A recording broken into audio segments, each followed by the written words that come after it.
কোর্টে বেরিয়ে করে যাচ্ছি, আমার এসে নাম সব ভুল করে ফেলাচ্ছে।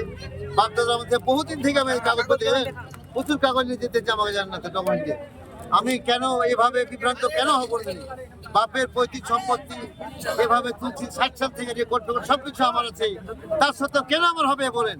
এই যে কাগজপত্র নিয়ে যাচ্ছি, কত যারা করে যেতে হচ্ছে আমাকে, কেন করে যেতে হবে এসব?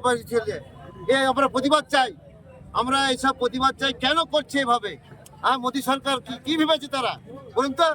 আজ মোদী সরকার কেন অত্যাচার করবে? বিজেপি সরকার কেন অত্যাচার করবে? হ্যাঁ, কেন অত্যাচার বলেন? আপনাদের কাছে অনুরোধ করে বলছি, আমাদের এসআর থেকে নাম যারা সঠিকভাবে পায়।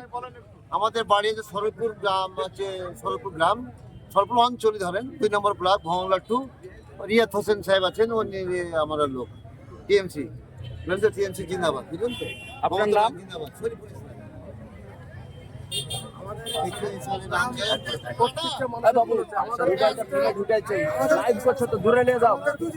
আমাদের ফ্যামিলিতে 14 জনের নাম ভুল আছে, আমাদের সঠিক কাগজপত্র আছে, তবুও ভুল আছে।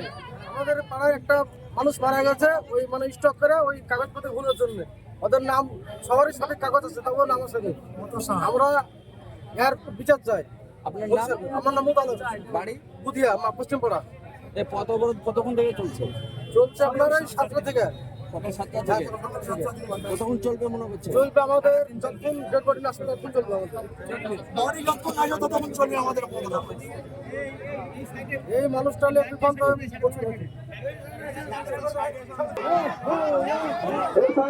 সমস্ত মানবতা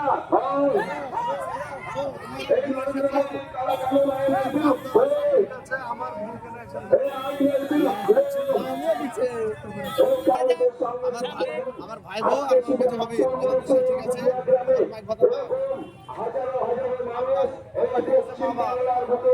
মানুষ মারা যাচ্ছে তারের নাম শুনে, তাই মানুষ আপনারা যে যেখানে থাকুন এই বিভ্রান্তিতে যাতে আগামী দিনে না পড়তে হয় তার বিরুদ্ধে আজকে আমাদের সোচ্চার হতে হবে।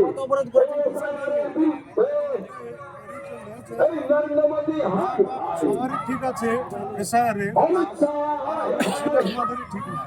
এটা কি ধরনের কি হচ্ছে? আপনার নাম? ইব্রাহিম শেখ, বাড়ি গুদিয়া মাছপাড়া।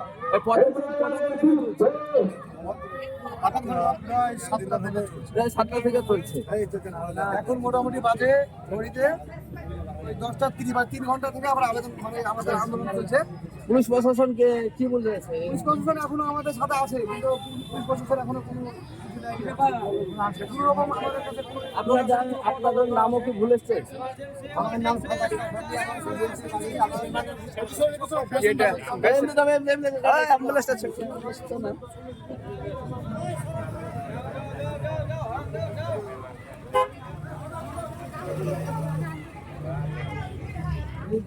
অ্যাম্বুলেন্স ছিল।